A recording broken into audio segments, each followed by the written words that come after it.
you try to do blockbuster by numbers, you get shit like Transformers. Yeah, that's exactly what I was thinking about. And that's a by the numbers blockbuster, which makes a lot of money. It's like it's like you've got this mathematical formula, and you just like plug in like the the plucky hero, the pretty girl, action sequences A, B, C, D, and E, and then it all equals like $400 billion, like a $76 million opening weekend gross, right? And like however much worldwide, right? And then X number of DVD sales or Blu-ray sales. But I mean, I can guarantee you that like my kids' aren't going to watch Transformers. Hopefully not. Like I mean, it's just those movies have no staying power. Right. I can pretty much guarantee you that they probably will watch Raiders of the Lost Ark. It's a good movie. And again, it's a sincerely meant movie, though. And like the original Star Wars versus the Phantom Menace. Well, I yeah. think the Phantom Menace was sincerely meant, but it just doesn't work. What's going on? That's George Lucas popping into my house, asking why we're throwing shade on the Phantom Menace, his most sincerely meant endeavor of all time. Since Howard the Duck. Since Howard the Duck.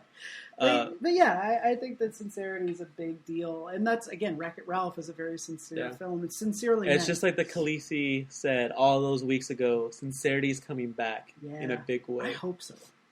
I do too, man. It's like... I'm done with irony. I mean, it's fun, but it's fun only if there's, like, it can't be the norm. It has to be the exception. Like, and that's what makes it, that's right. what, I mean, and just, like, I go through these phases where I try not to curse as much as I normally do. Right. Just so when I do say, like, it's fucking amazing. Right.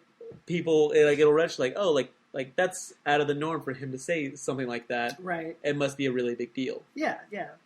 I think I swear a lot less than I used to. I swear more around you than I do in the rest of my life, but definitely. Yeah, apparently I bring out the worst in people, is what I've been told. I like to think that I give people freedom.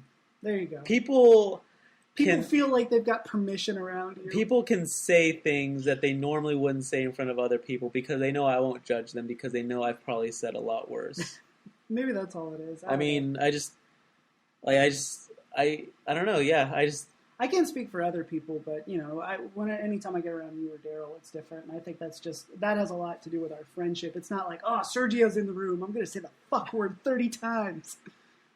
I think it's more just like, oh yeah, well, this is how we talk. This is our shorthand. Yeah, for sure. Talking about pussy juice and whatnot.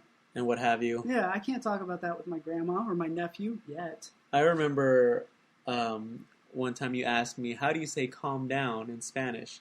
And I said, well, one way to say it is pasiguate. And you said, man, that sounds like pussy water. I said that? Yeah. Good for me. How old was I? You're like 23. LLAP. Okay. This has been an Dorkness production.